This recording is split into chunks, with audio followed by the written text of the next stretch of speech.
Ladies and gentlemen, good day and welcome to KFINTECH Q3FY25 earnings conference call hosted by IIFL Capital Services Limited. As a reminder, all participant lines will be in the listen-only mode and there will be an opportunity for you to ask questions after the presentation concludes. Should you need assistance during the conference call, please signal an operator by pressing the star then 0 on a touchtone phone. I now hand the conference over to Mr. Divesh Agarwal from IIFL Capital Services Limited. Thank you and over to you, sir. Thank you, sir. Good morning, everyone, and welcome to the Q3FY25 earnings call of KFin Technologies Limited. Today from the company, we have with us Mr. Srikanth Nadella, MD and CEO, Mr. Vivek Mathur, CFO, and Mr. Amit Murarka, Head of Global Business Finance, M&A, and Investor Relations. I would now like to hand over the call to Mr. Srikanth for his opening remarks, which will be followed by a Q&A session. Thank you, and over to you, Srikanth. Thank you so very much. Very good morning. Very welcome to one and all. This is the first call of the new year, so wishing all the participants a very happy new year as well. I couldn't be more thrilled to be able to announce our Q3 results, which continue to express the outcomes that we intend to deliver, which is a broad-based expansion of our businesses, profitable businesses, and ones which are sustainable. Our strategy for the last 5 years had been one that of diversifying risk whilst using that opportunity to expand our addressable market, which is in some sense on 3 axes. X-axis is increasing various different business services, not just RTA, but of an accountant, a data and a technology leadership roles, CRM, mobility solutions, cloud solutions, what have you. Second is to expand into every asset class in the asset management industry, mutual funds, alternatives, PMS, pensions, private retirement schemes, bond markets, what have you. Third, a geographical expansion and not just a single country. We will always have cyclicalities in a single asset class in a single country, and hence our intent had been to look beyond borders, and since then we had been one of the few other market intermediaries who have grown beyond borders. Financially, the numbers are out there in the market, so you would have seen it. Our revenue grew about 33% year on year, and same is the case with EBITDA and PAT numbers, roughly about 35%.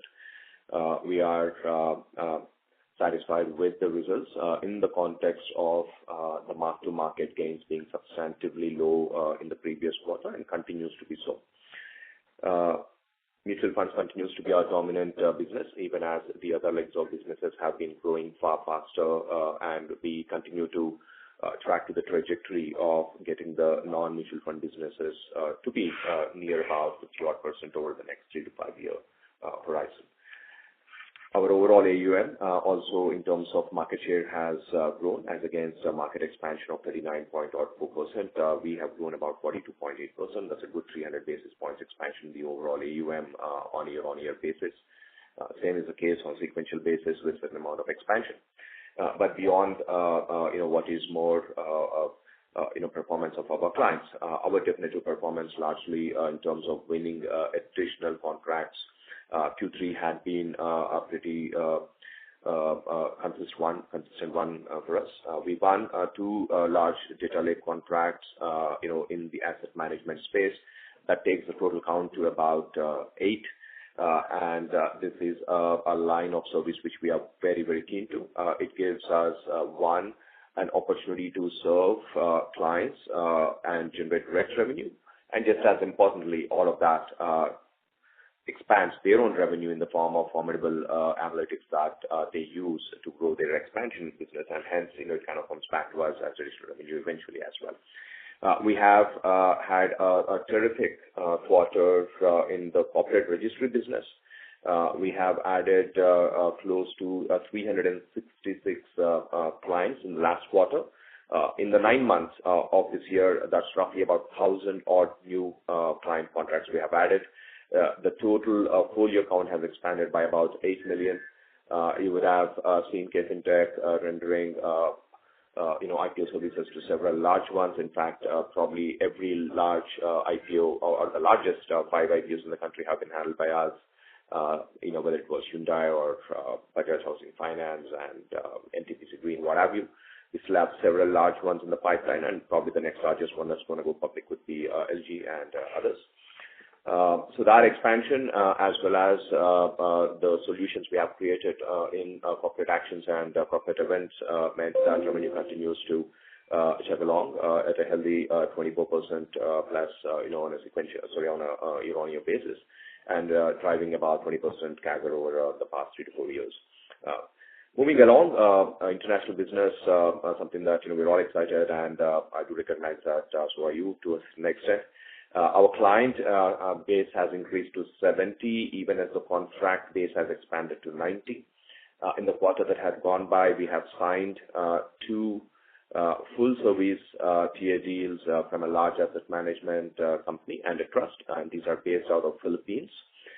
We have also signed another large deal in Malaysia, and we have received 2 letters of intent, which are being in the process of being converted into letter of awards into the coming weeks, from a significant size custodian in Malaysia and another asset manager, in Malaysia again. Our market share in Malaysia at this moment in time surpasses over 50% in terms of total AMCs there. And as I said in the previous quarter, the deals that we have been signing off late are materially larger in size as compared to the erstwhile ones, and that is truly a symptom of a maturing business, as well as the confidence that a particular country's ecosystem from a capital market standpoint gains in an administrator who does not necessarily belong to that country. And that level of confidence now is being exhibited in the countries of Philippines and in Thailand as well. Alternatives, another area of focus for us. As I mentioned, this is one of the 3 axes. The second one was the asset classes. Today we manage about 535 funds, getting our market share closer to 37% in terms of the number of funds. The AUM growth has been substantive at about close to 55% year-on-year, bringing our total assets under management to over 1.4 trillion. We have been winning more than 60% plus in domestic market and about 3/4 of the funds in the GIFT City. And we continue to be probably the only player in the country who have a proprietary fit-for-purpose platform, a fully integrated transfer agency, and fund administration together, providing multi-currency, multi-asset, and multi-geography solutions. And that probably explains the win rate, not just in India and GIFT City and beyond borders as well. Continuing on the line of the asset classes, National Pension System, a very important asset as well. I recognize the fact that it was not a substantive number in the overall scheme of things in the P&L. But I continue to maintain that over a period of time, this will be one of those businesses which could be providing a significant hedge against market movements. One, because of the stickiness. 2, because non-linear relation to market movements. Very excited to tell you that we have grown 3 times faster than the industry average. Industry has grown at about 12%. We've grown about 35%. And this quarter also marks the break-even in this line of business, which means, into the coming quarters as the number of pensioners expand. And this particular quarter is always going to be the best quarter, the January, February, March for pensions. So we're excited in terms of what we can do in this space beyond what was done. So in a limited period of 4 years, we moved from 0% market share to now close to 10% market share, which was otherwise dominated pretty much in a monopolistic scenario prior to KFINTECH entering into the market.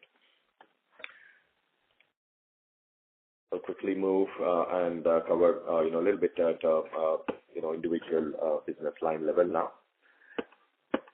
Mutual funds, clearly the largest of our asset, largest of our business, continue to perform very well in a year which probably is hard to replicate, every year. I think, overall industry has seen a tangible growth in this year, nearly about 35%.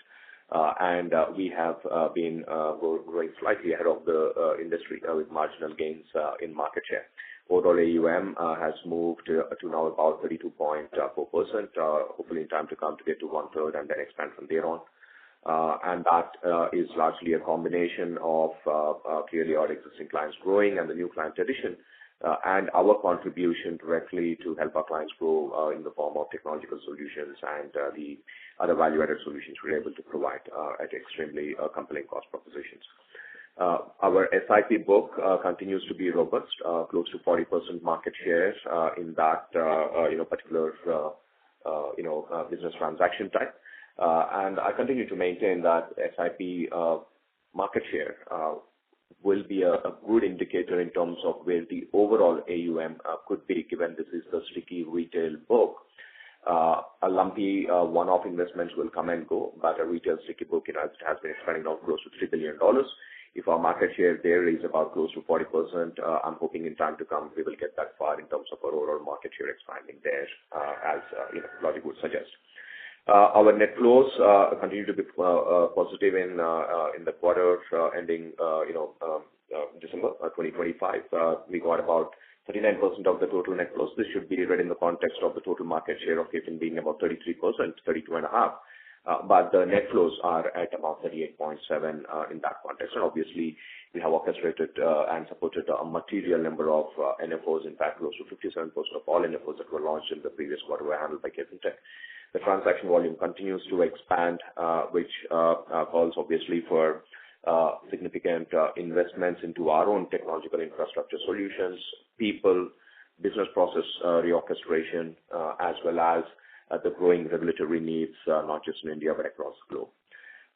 As I've already called out, we continue to work on the value-added solutions as probably the controllable side of income that we can work on, which is to provide large-scale engineering solutions, and some of them are our clients, and some of them are not necessarily our current RTA clients. But in spite of that, we're able to add value for all and in the ecosystem. We have also started building a mobility platform for the industry body for mutual funds, and in the coming quarter, we should be able to go live and present that to you as well. Issuer solutions beyond mutual funds, as I've already called out, the expansion both in the form of number of clients and in the number of folios augurs very well. The retail democratization of participation into the India's growth story in capital markets continues to be a tailwind for us. We understand there are about 2,000 odd IPOs that are going to happen into the next 24 months. And our market share standing close to, in terms of market cap at about 50% today. We believe that we have commendable, opportunity to take a much larger market share than what we could in the past few quarters. And the win rate and the growth rate in the corporate registry had nearly doubled in the last 2 quarters as compared to the year before that. And that shows in the form of number of RTA mandates that we have won, which are yet to go live.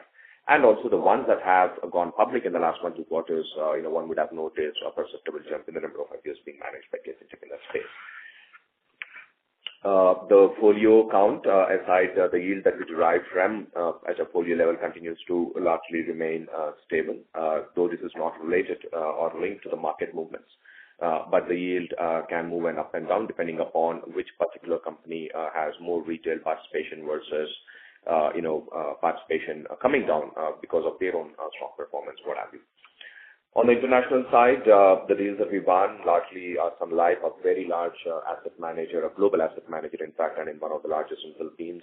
We have won the deals of not just the Sun Life as an AMC, but also Sun Life as a custodian and a trustee, which effectively means the contracts which that entity will get from other asset management companies will also be our clients. So the way to look at it is it isn't necessarily 2 contracts. It is 2 contracts definitely, but then the number of asset management companies would be more than 2, as the AMCs who are under the trust corporation of Sun Life would eventually become our clients as we deliver the services to them. There are close to about 9 asset management companies which are in transition of delivery. We have announced them in Q2 and some in Q1, and of course some of them now. As I've said, it takes roughly about 2 to 3 quarters, depending upon the size and complexity of the contract, for us to be able to transition it. and hence the revenue for these 9 contracts is yet to be clocked and all is well, hopefully as we move into subsequent quarters. One of the biggest accomplishment we've had in the previous quarter was to sign with BlackRock, world's largest asset manager, to be in their list of marquee fund administrator, only 8, and we are the 9th one across the globe for implementation of Aladdin. There was a press release that happened. We are working with BlackRock as we speak in terms of the go-to-market strategy, in terms of how every geography, every client who is in their partner network, how KFINTECH would tap into it. Whilst we have the overall process and comprehension, the very specifics and the semantics of engaging with those fund managers is being discussed at this point in time. There would be more announcements to come into the coming quarter. But we are very, very excited in terms of the potential opportunity. Of course, the opportunity, mathematically speaking, is roughly about 108 odd funds, probably about $10 trillion worth of assets, and KFINTECH having an equal opportunity to potentially chase all of them. And it is truly about our value proposition and what is that we can offer is what's going to change it. But clearly, it's something that we're very, very excited about. It's an opportunity we've been working for nearly 18 months. It is a very complex process to be identified as one of their global market providers. I'll quickly move on. Beyond just the RTA, our acquisition of Hexagram, about 2.5 years back, we got into that, as I said, to expand business services, not just RTA, but also fund administration, and that was going to be our segue into international fund solutions. Very happy to inform you about significant growth in the revenue and the contracts we are winning via Hexagram. Today, we manage about 8 asset management companies or 8 AMCs in mutual funds use Empower platform. 60% of all pension fund managers and similar number in insurance companies today use Empower as a platform. Nearly every alternative fund that KFINTECH manages today uses Empower for fund administration, and then we continue to expand the use cases for that.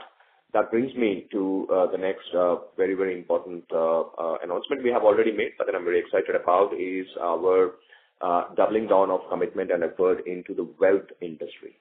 In the month of October, we have launched Empower Wealth in the Hubis event in Mumbai. And very happy to inform you that in a matter of 3 months, we signed 5 large contracts in wealth and marquee names such as Tata Capital, Birla Wealth, NextEdge, Northern Arc, and several others in the pipeline.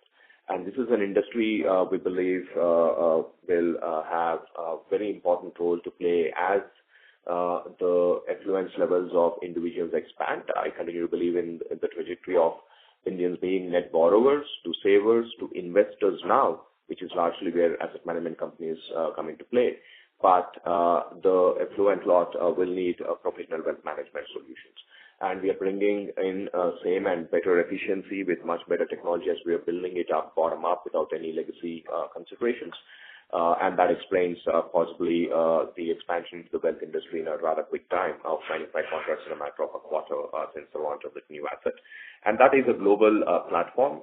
And wealth as a solution, of course, is not as regulated as others are, as the classes.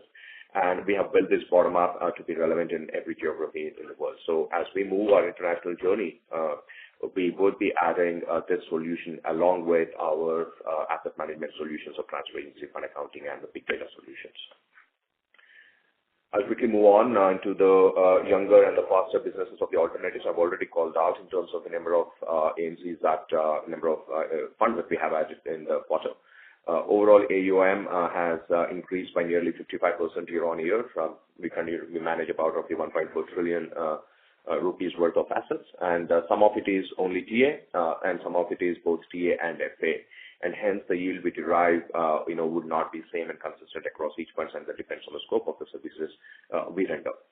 Fund administration, we have renewed a contract from our largest asset management company client on Empower. And we have also recently signed with a very large insurance company, again, who would be leveraging the platform for fund accounting and administration in the insurance industry. Pensions have called out last few quarters, 2 quarters back, I think, we were growing at 2 times the industry in the pensions. Again, very heartening to see our growth, and happy to inform you that we have expanded that growth profile from 2 times the industry to 3 times the industry, near about 3 times the industry now, 35% over 12% of the industry growth in the pensions. We've touched, we're going to touch a very important milestone of 10% overall market share by end of this quarter in all likelihood, and hopefully expand, quite fast after that. With that, I'm going to hand over to Vivek to cover financial performance. I'll turn it over to you for your questions. Thank you, Shrikant. On the overall financial performance, the revenue has gone up sequentially as well across all segments except the mortgage segment, which is non-core for us. Overall revenue growth year-on-year is about 33%, and same is for 9 months ending December. Even sequentially 3.4% growth. Across business lines, we have seen growth, and with new client wins and addition of AUM. So one interesting phenomena in mutual fund that we witnessed this time in this quarter is that although the mark to market was negative, while the net inflows remained positive, and it compensated for the mark to market loss, resulting in a growth of AUM, which has benefited us in terms of the fee as well. So, the industry is doing well in terms of attracting fresh investment as well as strong SIP inflows, which is giving us better results. In terms of the various mix of the revenue, mutual fund revenue, fee-based revenue is 71%. The issuer solution business is 14%. The international and other industrial solutions business is about 11%. Within that, the GFS is about 5%. AIF is about 5%. Pension and Mobile is about 2%. And the mortgage business, GBS, is about 2.7%. That's the breakup of the revenue mix that we have seen. And in terms of EBITDA margins, we remain strong. The last quarter that we have seen is again touched back to 45%, while the overall revenue continues to be in the range of 40 to 45% that we have been giving. Because of better performance on the overall segments, it continues to be in the range of 44 to 45. The EBITDA margins, as I talked about, have seen a sequential dip of 10 bits, but that's more to do with some bit of seasonality that we have seen. Otherwise, in terms of the overall results, they are still 44.1%. PAT margins are, PAT has also grown by about 35% year-on-year for the same quarter, and 44% for the 9 months. PAT margins are in the range of 31% for the quarter and 30.6% for the year.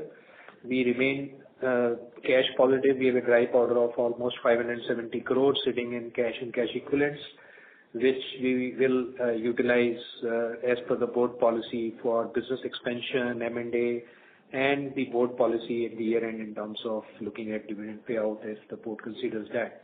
The diluted EPS has gone up by 34% year-on-year, and for the 9 months it has gone up by 43%.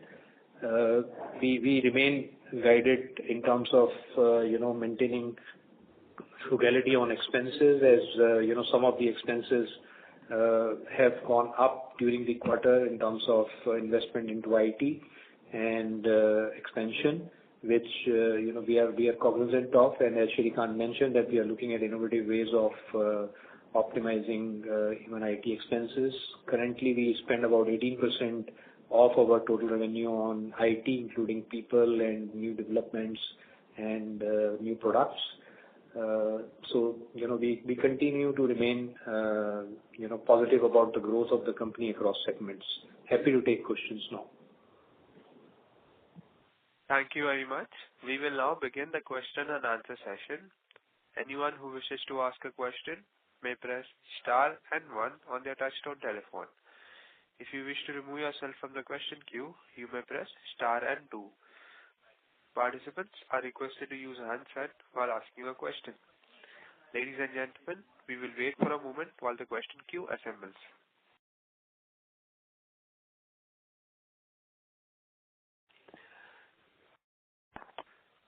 The first question is from the line of Abhijit Sakhare from Kotak Securities. Please go ahead. Hey, hi. Good morning, everyone. It's good to see the progress and the broad-based growth across verticals. So congrats on that. I have a question on the new businesses or the new deal wins. If it's possible to get a sense of, the overall contract value, just so that we are better able to, forecast growth going forward. Hi, Abhijit. Good morning. So, I would probably, prefer to have a separate conversation with Amit on that, given, these are a number of deals. But broadly, to give you a picture, given some of these are, licensed deals, for example, our fund accounting platform, you'll have a little lumpy revenue on year one, and then about 25 to 30% as the AMC contract value, pretty much in perpetuity after that. Some are deals that are won today, but revenue will kick in after, say, 2 months or 3 months, depending upon when it gets transitioned, so on and so forth. And same is the case with the international too, right? So it would be a little, how do I put it? It won't be appropriate to give a number or even a range, given the numbers, would vary between which year you look at, right? But let me give you context of the international the contract wins. On an average, the deal sizes earlier used to be, anywhere about 1 crore or so, per annum, recurring, right, annuity. That deal size now, if I average out the last 6 deals that we have signed, has now expanded to over nearly about 3 to 3.5, crores, right? And the deals that we are now in the pipeline are closer to $1 million in terms of, each deal, that we are looking to work with. Thanks, Srinath. Got it. Just a follow-up, again, in terms of, you mentioned on the alternatives piece, there's mix of both TA and FA. So is it possible to give a, realization across both these buckets? So the TA opportunity, which, so basically alternatives work slightly differently in comparison to mutual fund houses, right? Mutual fund houses are large. They have large vendor management teams, so on and so forth. And their preference of, multiple different partners being there, one for transfer agency, one for data, one for fund accounting, one for order management system, etc. And that's the natural evolution of the mutual fund industry. In the case of alternatives, many of them are reasonably small, fit outs. They manage large AUMs, but reasonably small, small fit outs. And they prefer, a single partner who has the ability to deliver all services. This is pretty much a global, phenomenon as well. I mean, if you look at funds that are in, any of the offshore locations such as Luxembourg, Cayman, so on and so forth, the fund administrator not just does transfer agency, but also does fund accounting, legal, part of legal aspects, and even some amount of board related management solutions, so on and so forth. We have expanded our solutions to cover pretty much all of it, including, partnerships with custodians and trustees, what have you.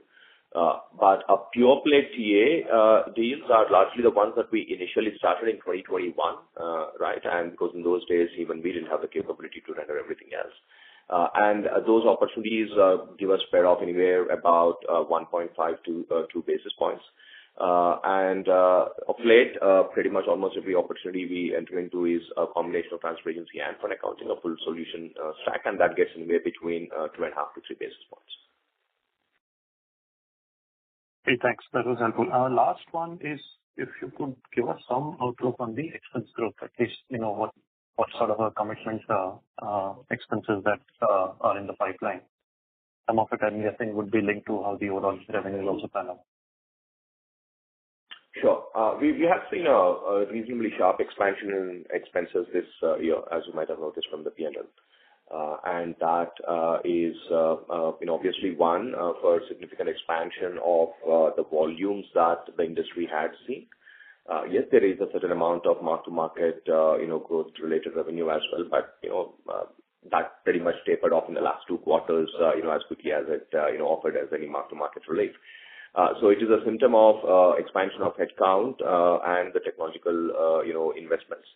Of course, the headcount does not go in the same proportion as, the total volumes, but the tech costs are in many ways, can grow much faster than even the payroll component in India. And that's what we have seen in terms of our cloud costs expanding rapidly, which I continue to believe we will invest in our solutions to be cloud first. We have completed our journey of data movement into cloud. We are on course to move pretty much our entire application stack and API stack as well into the cloud. That provides us the scalability that is required and the nimbleness that is needed. So I do believe that the cost expansion was commensurate in case of mutual funds to the total growth of volumes.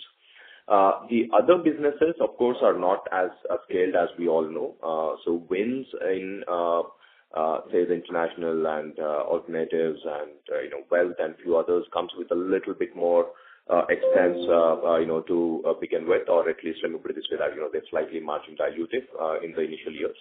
And some of these have matured over the last 3-4 years, international especially, and alternatives is in the process of maturing. So I believe that the cost expansion into the coming year, into April, which we obviously will keep a very close watch, we will try to limit to about 10-odd%. And the capex is where we continue to invest. We have spent over 65 or 75 crores already in terms of infrastructure. A large portion of this again is in hardware and some very tangible assets such as the wealth platform that we've created. So cash flows vis-a-vis capex, we are looking to be bringing in another 60 to 70 crores into the coming year. That's it from Srikanth. Thank you. Thank you.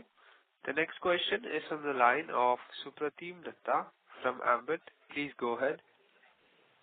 Hi. Thanks for the opportunity. I have 3 questions. The first one on the BlackRock opportunity, and you laid out how there are 108 funds, and you would like to tap into that.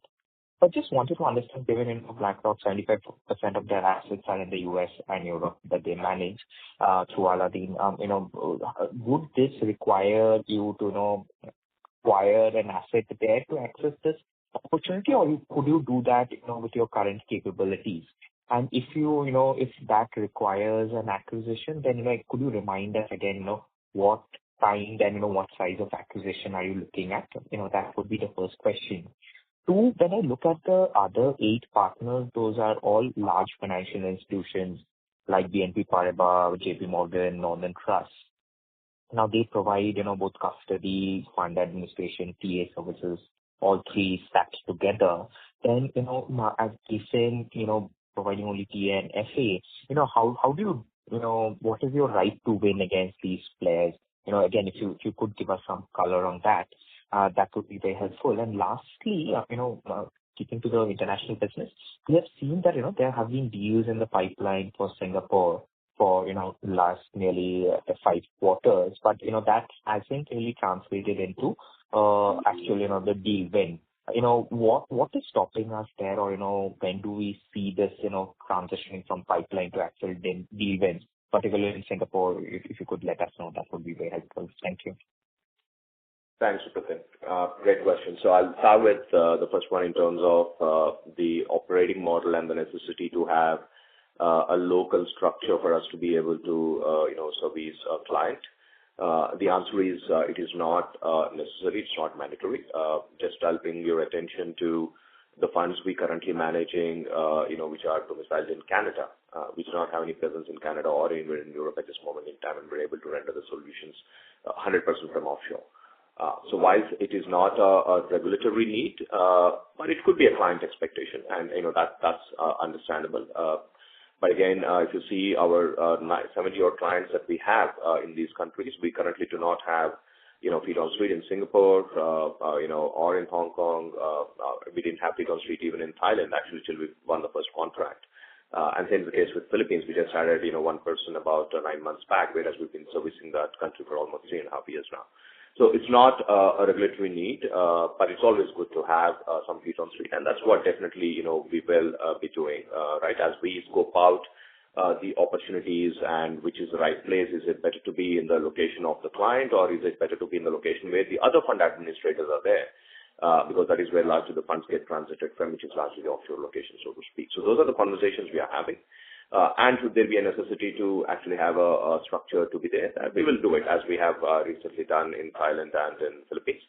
You must have noticed the approvals we received both from RBI as well as the local regulators for our expansion in Thailand and recently into the GIFT City as well.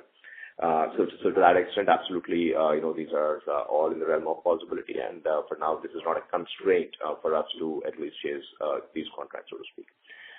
Second question in terms of, you're right, all the 8 that you speak of are both banks and custodians and also FA and TA.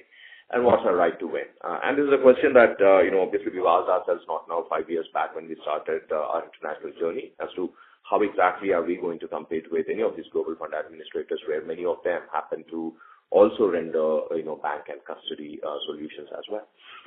And again, I'll just draw your attention. In India too, it was no different many years back, right? When many of these global funds came to India, about 7-8 years back in India, we had, Goldman Sachs, you got Morgan Stanley, you got Deutsche, you got Citi, you got several other global fund managers in India who also were banks, custodians, and an FATA providers, and they had captive setups, right? And it has happened over a period of time that the fund managers would realize the importance of having a specialized fund administrator solution provider, because that comes naturally to us. That is our forte, and that may or may not necessarily be the case with banks, whose bigger revenue pie will always be the banking relationship and the custodial relationship. So our market study and the client study points to a significant dissonance in the fund managers when it comes to the services being rendered by the incumbents on the transfer agency and on fund accounting side. So what we have done in the past, and I'd like to believe we'll repeat the same success, is we are not a bank and a custodian, we won't be, but we can definitely stitch alliances, which is what we've done in many parts of Asia, and which is something that we would replicate, I'm sure, as we move along, is having a partnership with custodians, right? So we have Deutsche Bank and Stanchart, who are our custodian and banking partners in Asia. We're working with HSBC to make it happen soon. Likewise, we have done the same thing in GIFT City as well, and we will replicate the same model elsewhere. So that's pretty much how we look at this world. It's not a constraint. There are entities who may prefer to have one neck to choke, bank plus custody plus FA plus TA. But our market study points to that leading to a significant end investor dissatisfaction and regulatory non-compliances. But those are the ones that we take care of in a significantly better fashion, given that is pretty much the only thing that we do as a fund administrator here today, right? So that's the second. Third, I think your question on Singapore and the pipeline in general. So again, great question, right? So we have focused in Asia to begin with, and within Asia, Malaysia, and then Philippines and Thailand. Singapore and Hong Kong happened largely because of our current delivery in Malaysia was liked very much by my current clients, and it is the same client who wanted us to deliver the services in Hong Kong and Singapore, this is why we've expanded to those countries. There is, however, one small hitch, which is that both the markets are not large mutual fund markets.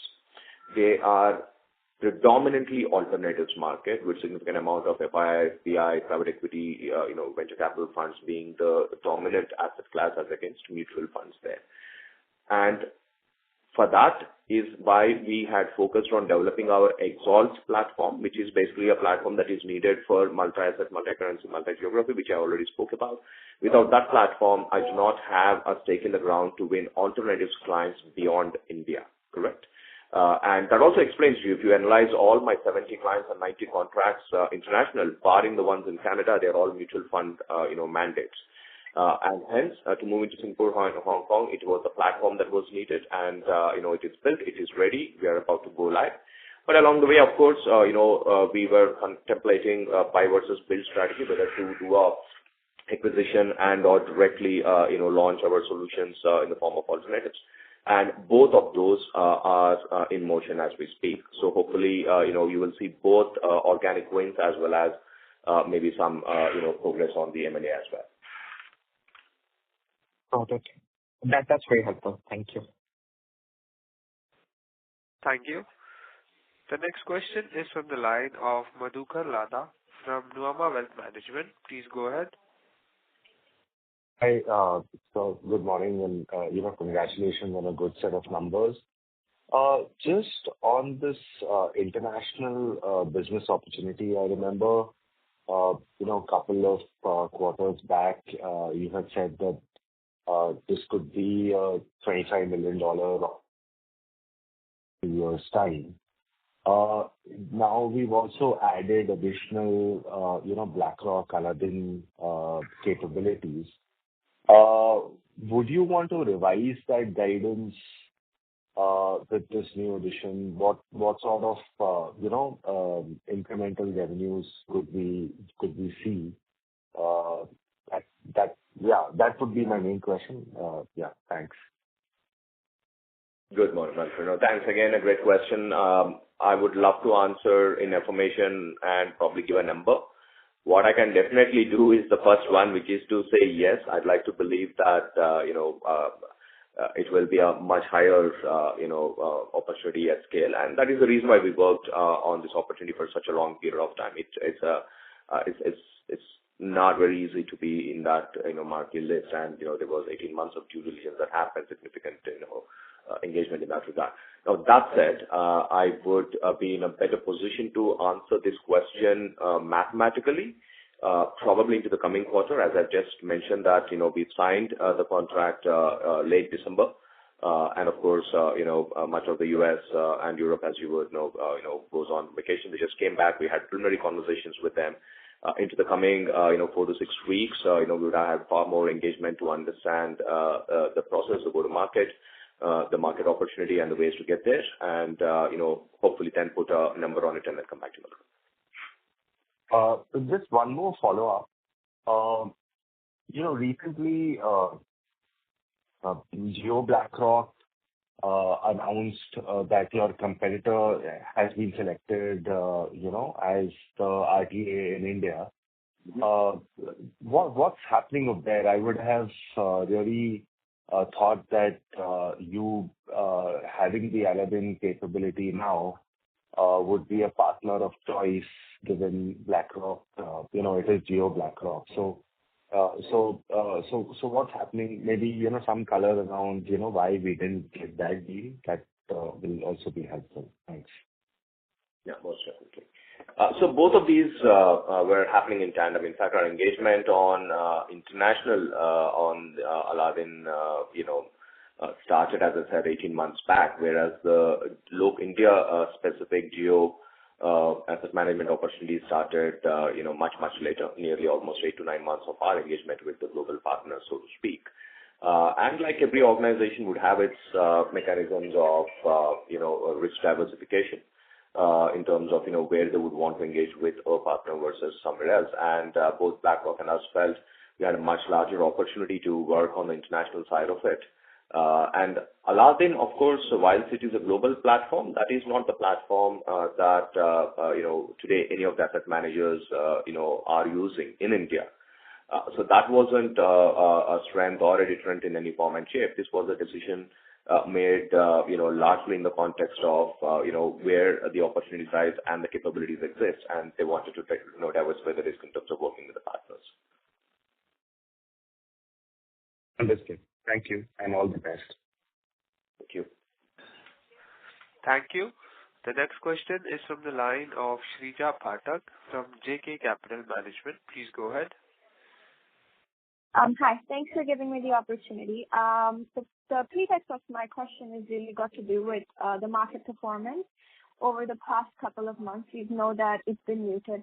So just looking at your year-on-year AUM growth, is there a possibility where you can maybe give the contribution from the market performance versus the SIP inflow or the other inflow that is coming to all these fund houses? So I'm trying to get this to maybe next year when if the market or FY25 when the market doesn't perform well, and maybe we won't see the AUM growth coming from the market, but maybe from the SIP inflows that are coming in. So yeah, just given on that, if you could just give the contribution. Sure. Thank you. Thanks for that. Very, very important question in the context of what is probably looking like a cyclical slowdown of India's economy now.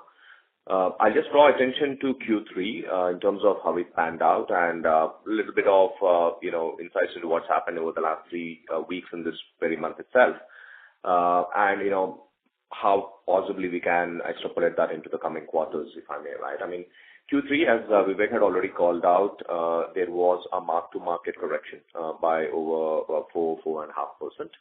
Over Q2, and however, that got compensated by higher net flows. The net flows in Q3 were 20% higher as compared to Q2 of this fiscal year. But of course, more volume. I mean, more net flows means more, volumes and more transactions, and obviously this will be coming through a cost associated with that. So in Q3, despite a mark-to-market slowdown, the MF industry and ergo us, who are basically the administrators in that area, still continue to grow, albeit at a smaller pace. And I guess the momentum dropped to just about 3.5% quarter-on-quarter. Though our businesses, we believe it is more a year-on-year story as against quarter-on-quarter story always. If I look at the first 3 weeks of this year, we continue to. So there's another close to 4% drop in mark-to-market, and we continue to see a reasonably commensurate decline in AUM in this quarter, which effectively points to this very simple fact that the net inflows haven't been strong enough to offset the mark-to-market correction that has happened. Now, this can be, attributed to a little bit of slowness in market mobilization, and/or a little bit of caution being exhibited by the retail investors. But 3 weeks is not a definitive amount of time for anyone to take, to make into any kind of conclusion. It's definitely into the next 4 to 6 weeks we will get to know. But by and large, the investor behavior has has undergone a paradigm shift in India. With markets when they're down, there has been more mobilization of money coming into the industry and hence offsetting the impact of mark-to-market. I hope it'll continue, and obviously many key drivers, including the upcoming budget, so on and so forth, will probably will have some role to play in terms of how we see this to evolve. But we are at the moment a little cautious in terms of how to project the overall AUM growth into the next year. I have a follow-up question to that. So say, just taking the worst case possible, the market doesn't do well, the inflow really slows down. What is your sensitivity? What is your revenue sensitivity to such conditions? Yeah, great question. And this is the genesis of our entire journey over the last 5 years, which is risk diversification. If not move away, but at least reduce the reliance on one asset class, mutual funds, and one geography, India, and hence the dependency in the mark-to-market, right? So our diversification meant that we moved close to about 35% of our revenue profile to come from other avenues, and we want to get it to about 50% in some time to come. But in the near term, when of course we continue to have near about 65% of our revenue bearing to equity, within that, equity mutual funds is roughly about 55% close to 60%, if I may, as the asset class generating the commensurate amount of revenue. Clearly, if there is a significant drop with no offset happening in the form of net flows, we will have probably adverse impact anywhere between 4 to 5% decline in revenue, sequentially, so to speak. But on an year-on-year basis, we should still be doing all right in the context of a significant expansion of AUMs starting from Q2 of this fiscal year. Great. Thank you so much. Thank you. The next question is from the line of Pranuj Shah from JP Morgan. Please go ahead. Hi, thank you for the opportunity. So, Srikanth, one question on your wealth management proposition. Could you please, because I think a lot of these clients, at least who are larger wealth managers in India, also work with you on the AIF piece or the domestic RTA piece. So exactly how will this particular proposition differ from the TA and FA services that you're already providing? That is one. Second is just data giving one. I think on your sequentially, if I look at the international and other investor solutions business, the revenue growth has been relatively weaker as compared to the AUM growth. So was that largely because there were some lumpy transition revenues last quarter which weren't there at this time? And last question, I think someone asked earlier, but I'm not sure if you addressed that. Like any update on a potential international acquisition? Thank you. Those were my questions. Sure. Thank you. So the first one in terms of the Empower Wealth, the wealth platform, we've launched. See, the asset management solution, largely transfer agency, which is managing your investor side, the liabilities of your book, right? Investor onboarding and then the creation of units and destruction of the units as the redemption happens, so on and so forth. That is a full-fledged operations activity. It is our platform, it is our service, so on and so forth. In the case of wealth, it is different because when you come to a wealth manager, you would be selling both your own captive funds but also third-party funds. Right, and that can be any asset classes. In the case of mutual funds, RTA, it is only mutual funds we deal with. But if you are a wealth manager for a particular investor who could be the client, your portfolio can be spread across a direct equity, PMS, alternatives, insurance, international exposure, maybe even cryptos, what have you, right? So it is every single asset class gets rolled into it.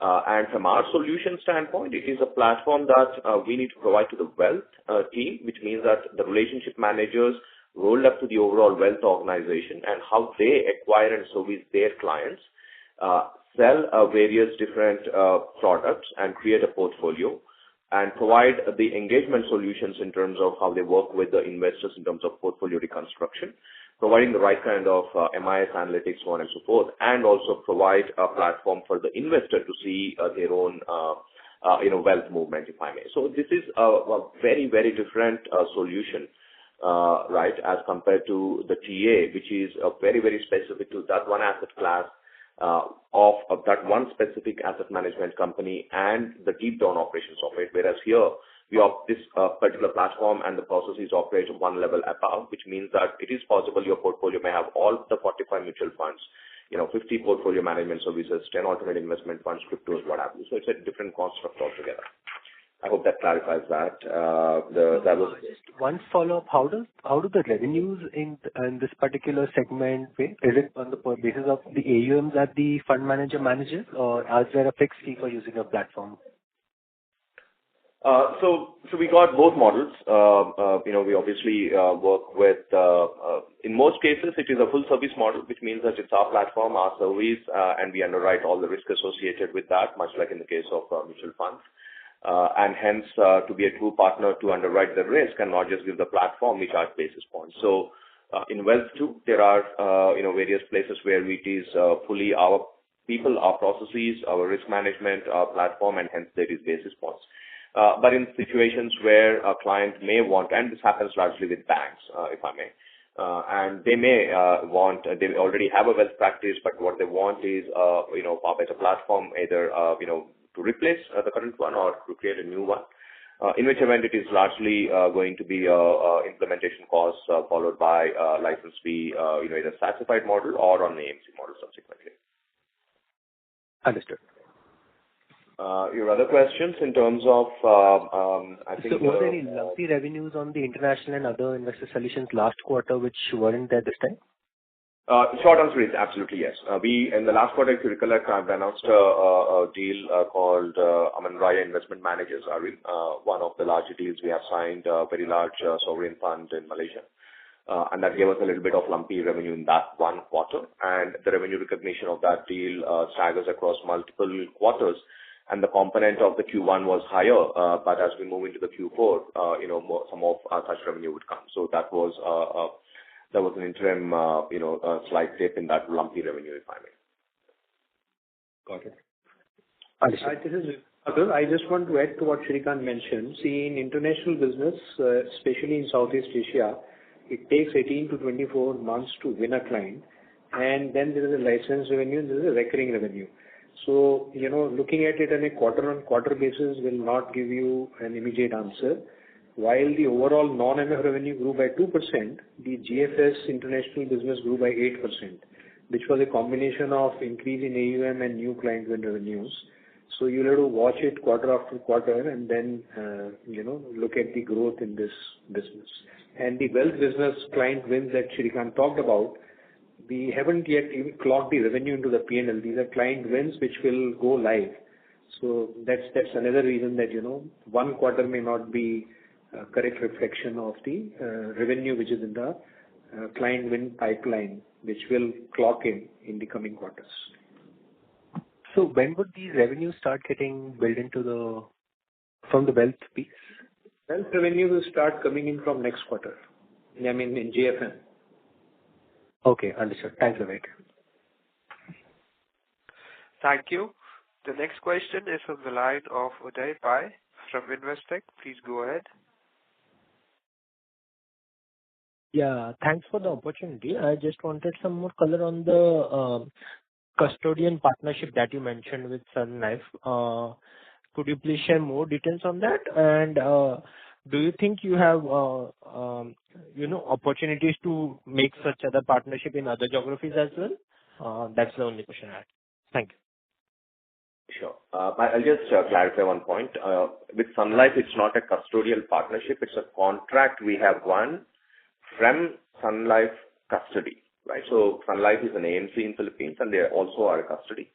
We have won the contracts to render one directly to Sun Life as an AMC. Second, the other AMCs that today Sun Life Custody provide the custodial services, and that is about 4 or 5 more asset management companies that scope is getting discovered. So to that extent, it is working with them and their clients. And it is a similar situation with the other LOI we received in Malaysia, which is again with another custodial services who have multiple other AMCs whom they currently support and service. The custodial partnerships we have are largely with Standard Chartered and Deutsche Bank. And as I said, we are working with other large bank-based custodians as well in that part of the world and outside of Asia as well. And those partnerships help us with one or two ways. One, should there be an RFP that states that the AMC is looking at a single partner to provide bank custody, fund accounting, and transfer agency work together, then we have a joint go-to-market strategy, which is, it will be both of us together, and then hence, you meet the criteria of the RFP. Second, as these custodians add layers of AMCs, largely from FA standpoint, we become the natural partner for them to add transfer agency services while they continue to be the principal. Okay, I hope that clarifies. Sure, sir. Thanks. That was very useful. The next question is from the line of Dipanjan Ghosh from Citi. Please go ahead. Hi, good morning, sir. So just a few questions. First, going back to the BlackRock Aladdin partnership. While you mentioned the opportunity side in terms of the number of clients and AUMs managed on the Aladdin platform. Just want to understand in terms of the 8 partners who are already existing, would you have done some due diligence on the revenue clocked by this partnership till now, be it a BNP, Stancy, and the 8 put together? What would be the revenue pool sitting out there? Second, if you can quantify the Hexagram revenues for the quarter or maybe 9 months. And lastly, on the issuer solutions business, you mentioned that there can be some volatility in yields depending on the underlying holdings pattern. So if you can give some clarification on that, that will be great. Sure. The first one, in terms of the alignment we have, we don't know at a individual administrator level, as each of those administrators not just leverage Aladdin to provide solutions, but they also have their own potential captive in-house platforms. They could also be working with many other platforms, industry platforms such as Charles River and Geneva by Advent, and there are a few more platforms out there in the world, right? So their revenue obviously will be a combination of several other items, and hence we can't simply add up their revenues and see how much of that is coming from there. But what I can what our understanding is, we look at largely from the standpoint of the yield that they derive, and that is still largely in the form of conversations we have with potential fund managers, and largely we figure that out either doing NDRs that we do and or through market intelligence. And that was the right to win that we've had, which is that many of these administrators charge nearly 2 to 2.5 times the basis points that we charge here in India. And these are much larger asset sizes too, right? I mean, like, for example, a typical alternate investment fund in India could be about 3,000 crores or 4,000 crores of AUM, but most of the funds out there run into billions of dollars. And even at that asset value, the basis points is nearly 2 to 3 times larger than what we charge today. So our right to win is to be able to provide far compelling, value at much lower cost structures. So I guess in some way, if you were to just do a macro calculation of it, probably, put 6 or 7 basis points and multiply with that $11 trillion is largely probably going to be the addressable market in timing, right? But as I said, we will need to have far more engagement with the entities into the coming, months. We will understand as to, what is the definitive revenue possible, but that could be the addressable market from a top-down approach. I think there was another question about the revenue and the issuer solution yields. Yeah. The issuer solutions, the point I was trying to make is, we manage, close to about 7,000, odd clients, right? And about 650 odd listed and the rest unlisted companies.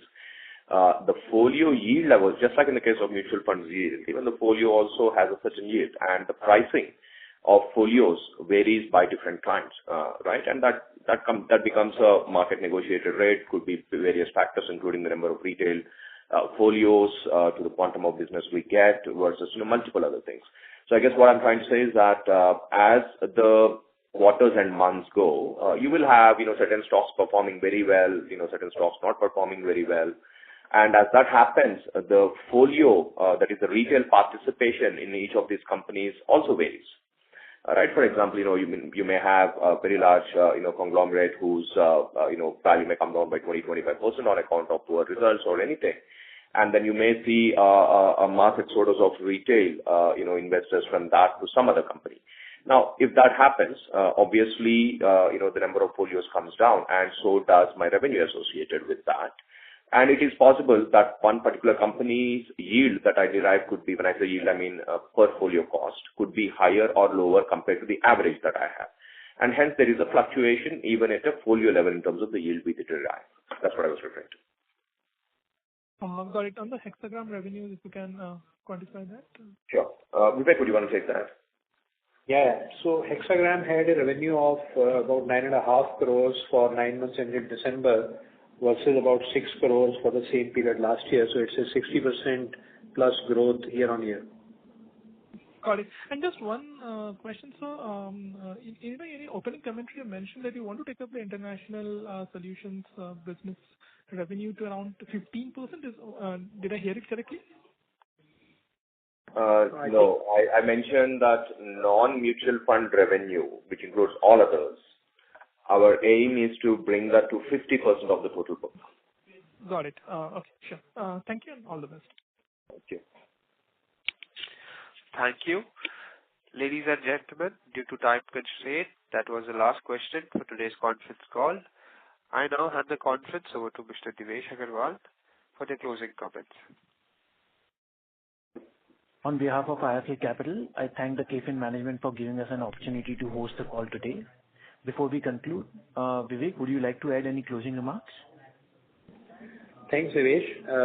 I think there is nothing more. We have already covered the details. We continue to remain buoyant about the various businesses in terms of the growth potential. And we do expect that, the market will remain supportive, especially the net inflows as we see and the new SIP hits that are coming through. The behavior of the retail investors and the tokenization of the mutual fund ticket size that the regulator is attempting to garner more AUM will certainly help in terms of the AUM industry. Our efforts in terms of international expansion with the approval of Thailand and GIFT City are opening up more doors for us to expand into geographies as we look at even Singapore and Dubai in times to come to set up our offices. And we actively remain engaged in evaluating M&A targets so that the growth can be fast-tracked. And, overall, the EBITDA margins will remain in the range of 40 to 45% that we have been maintaining. That's all from our side. Thank you so much for joining today. Thank you, sir. Thank you everyone for joining in today. Steve, you may now conclude the call. On behalf of IIFL Capital Services Limited, that concludes this conference. Thank you for joining us, and you may now disconnect your lines.